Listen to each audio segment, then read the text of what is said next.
महंगाई के इस दौर में घरों में मीठा आजकल तभी बनता है या तो मेहमान आ रहे हो, कोई दावत हो, ईद हो या कोई खुशी का मौका हो। तो मैं आपके साथ शेयर करूंगी बहुत ही स्पेशल गजरेले की रेसिपी।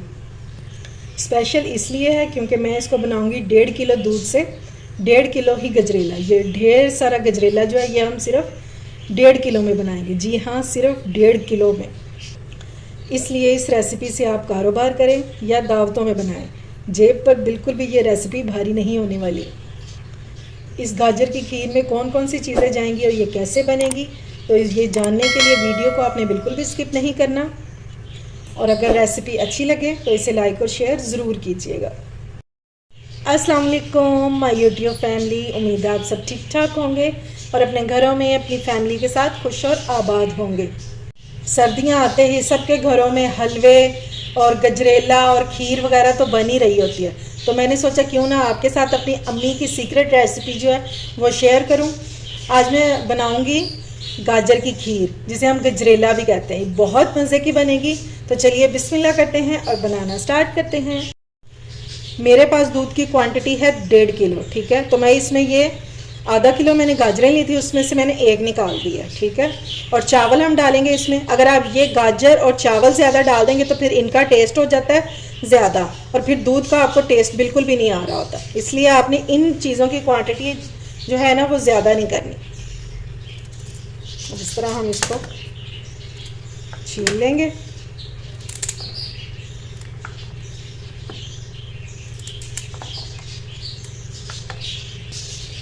ये लीजिए, गाजरों को मैंने छील लिया। अब हमने इसको करना है ग्रेट।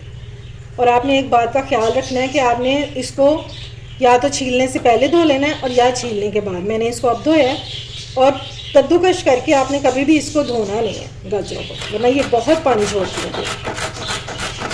और इस तरह हम इसको ग्रेट कर लेंगे। ये लें जी, गाजरों को मैंने कद्दूकश कर लिए। ये देखिए क्या ज़बरदस्त सी गाजरें कद्दूकश हो गई हैं। तो चलिए अब इस मज़ेदार से गजरेले की कुकिंग स्टार्ट करते हैं। चलो जी, सबसे पहले हम इसमें डालेंगे 1 टेबलस्पून घी का। अब आप कह रहे होंगे गजरेले में घी कौन डालता है, तो मेरी अम्मी तो इसी तरह बनाती है और बहुत मज़े का बनता है। आप एक बार इस तरीके से बना के देखिएगा। ये देखें जी, 3 अदद मैंने इलायची ले लिए, खोल के ये हमने इसमें डाल देंगे और थोड़ा सा हम इसको कड़कड़ाएंगे ताकि इलायची की जो खुशबू है ना वो आने लग जाए। इलायची में से बहुत अच्छी सी खुशबू आने लग गई है। अब हम इसमें डाल देंगे गाजरें जो हमने कद्दूकश करके रखे। और कोई इनको निचोड़ने की ज़रूरत नहीं है, इसी तरह से डालेंगे सारे। हम इसके वाइटामिन और मिनरल्स वो तो हम ज़ाया कर देते हैं। बिल्कुल भी आपने इसको ना तो धोना है और ना ही इसका पानी जो है वो ज़ाया करना है।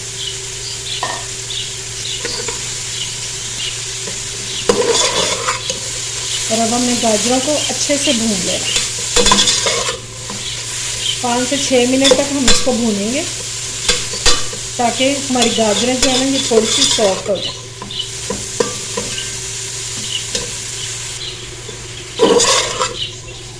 ये लें जी, गाजरें जो है हमारी बहुत अच्छे से भून गई हैं। अब हम इसमें डाल देंगे चावल। और ये मैंने भिगो कर रखे हुए थे 1/2 कप चावल। और अगर टेबल स्पून में देखें तो ये 6 टेबल स्पून थे। इसको मैंने 1 घंटा पहले भिगो दिया था। अगर आप चाहें तो आप इसकी जगह टोटा चावल जो होते हैं ना, जिसे टूटे हुए चावल भी कहते हैं, वो भी इस्तेमाल कर सकते हैं। अच्छे से इसको हम मिक्स कर लेंगे।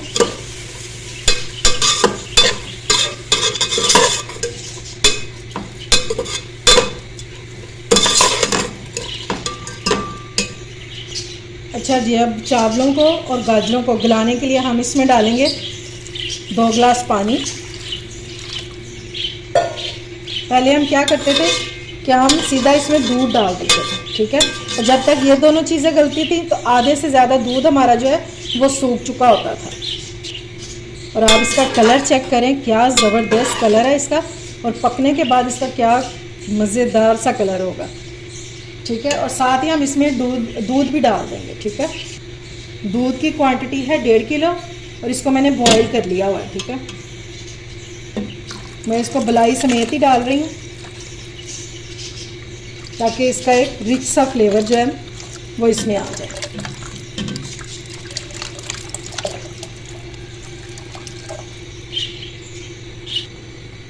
ये लें जी, दूध मैंने इसमें डाल दिया। अब हम इसको मिक्स करेंगे और इसके बॉयल आने का वेट करेंगे। ठीक है, बॉयल आने तक आपने इसको कवर नहीं करना। ये देखें जी, दूध को बॉयल आ गया।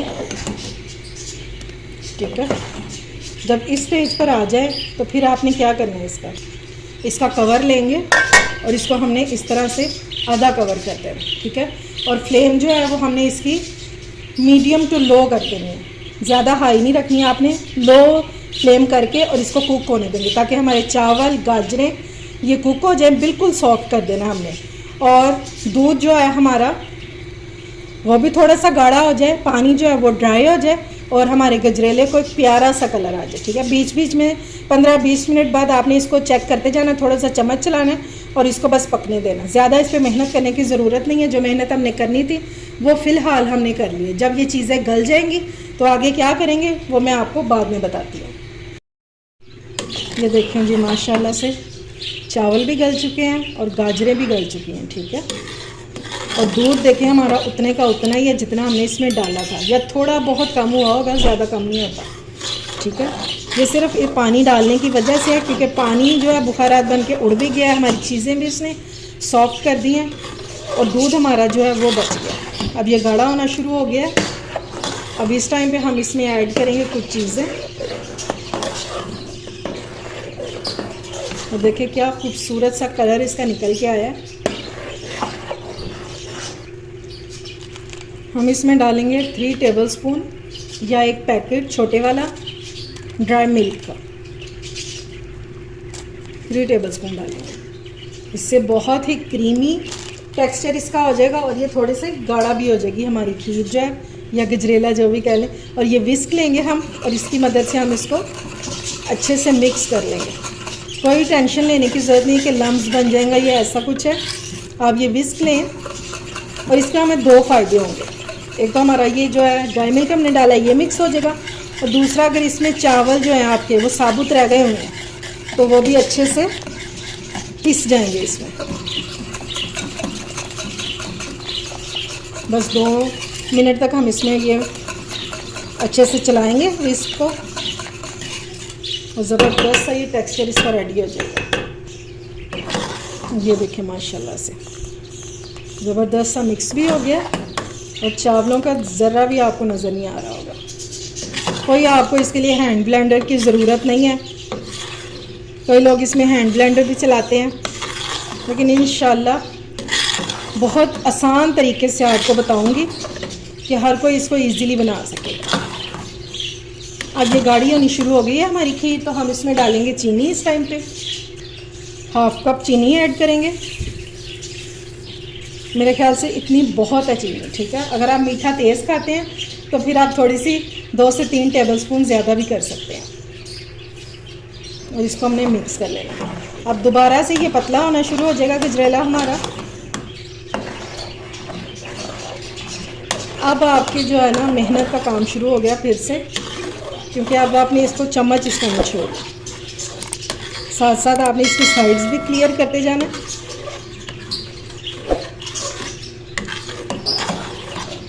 और नीचे भी नहीं लगने देना इसको।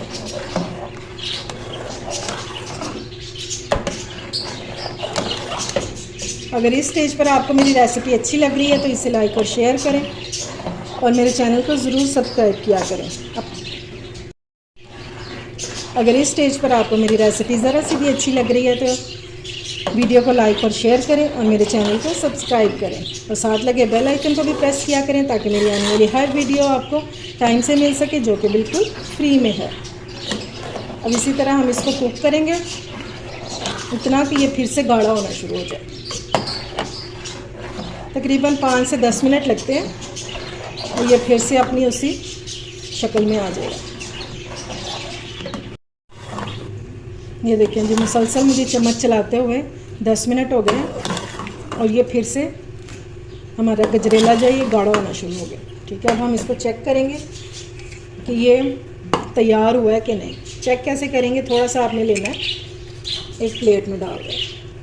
इसको 2 मिनट के लिए आपने छोड़ देना इसी तरह। और ये देखें इसको रखे हुए 2 मिनट हो गए हैं और ये देखें ठीक हो गया, ये जमना शुरू हो गया। इसका मतलब है कि हमारा ये जो गजरेला है ये बिल्कुल रेडी हो चुका है, क्योंकि अभी इसने ठंडा होना है तो इसने और ज़्यादा गाढ़ा हो जाना। अगर आप इसको अभी से ज़्यादा गाढ़ा कर लेंगे ना तो फिर ये बाद में जेली की तरह से हो जाएगा। अब फ्लेम को करते हैं ऑफ और इसको डिश आउट करके आपको इसकी फाइनल लुक दिखाती हूँ। चलें जी, अब इसको गरम गरम ही हमने प्यालों में डाल देना है। मैं इसको प्यालों में डाल रही हूँ, आप चाहें तो आप इसको बाउल में भी डाल सकते हैं। ये देखिए माशाल्लाह से इसकी कंसिस्टेंसी चेक करें। और अभी जब ये ठंडा होगा तो ये और खीर की तरह बिल्कुल गाढ़ा हो जाएगा।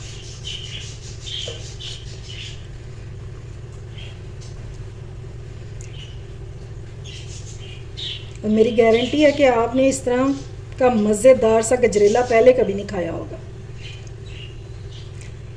बादाम अगर आप चाहें, बादाम पिस्ते काजू जो भी डालना चाहते हैं वो आप बीच में भी डाल सकते हैं और इस तरह ऊपर गार्निश भी कर सकते हैं। मैंने इनको कूट लिया हुआ है, ये देखें, और मैं ऊपर गार्निश करूँगी। ये लें जी, मज़ेदार सा हमारा गजरेला ढेर सारा हो चुका है तैयार, जिसे मैंने गार्निश किया है चांदी के वर्क, बादाम और पिस्ते के साथ। अगर आप कुछ और भी ऐड करना चाहते हैं तो वो भी कर सकते हैं। उम्मीद है आपको मेरी ये सीक्रेट रेसिपी पसंद आई होगी। अगर अच्छी लगे तो फ्रेंड्स एंड फैमिली में शेयर किया करें और मेरे चैनल को सब्सक्राइब भी किया करें। अपना और अपने प्यारों का ख्याल रखें, मुझे दुआओं में याद रखें। अल्लाह हाफिज़।